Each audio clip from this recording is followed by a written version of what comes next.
आता 10वी आणि 12वीचे रिझल्ट लागण्याची वेळ आलीच आहे आणि त्यासाठी सर्व विद्यार्थ्यांना शुभेच्छा. तर हा फेज खूप महत्वाचा आहे लाईफमध्ये, 10th आणि 12th, कारण हा ठरवतो तुम्ही जीवनामध्ये काय बनणार. So this is called transition phase.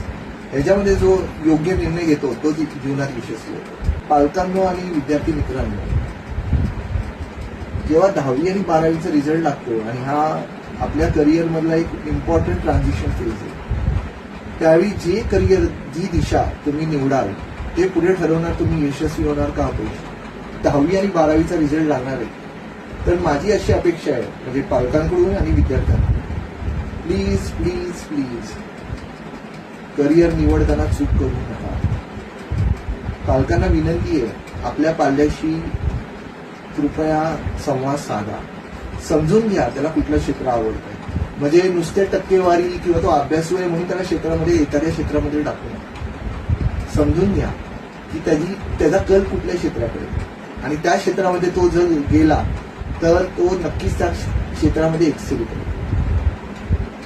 विद्यार्थ्यांना पण विनंती आहे, तुमची मतं क्लिअरली मांडायला शिका. म्हणजे एक म्हण आहे ना, ऐकावे जनाचे आणि करावे मनाचे. तुम्ही सगळ्यांचं ऐका, पण मनाचा निर्णय घ्या. आणि मनाचा निर्णय घेताना आपलं पॅशन, आपला इंटरेस्ट कुठल्या क्षेत्रात आहे हे आधी बघा. तुमची एक आता काही शब्द मी तुम्हाला सांगणार आहे जे करिअर निवडताना तुम्हाला उपयोगी पडतील. पहिलं, तुमच्यातले क्वालिटीज, ओके, तुमच्यातली स्किल्स आणि तुमच्यातले एबिलिटीज, या तिन्ही गोष्टींचा विचार करून तुम्ही तुमचं क्षेत्र निवडावं. आता खूप वेळा समजा जर तुम्हाला ह्याच्यामध्ये काही समस्या आली संवाद करताना किंवा करिअर निवडताना, तर तुम्ही का नाही एखाद्या करिअर काउन्सिलरकडे जा, का नाही तुम्ही त्यावेळी सल्ला घ्या. म्हणजे शिक्षणावर तर आपण एवढा खर्च करतो, मग करिअर निवडताना थोडंसं रुपयांकडे का बघतो आपण.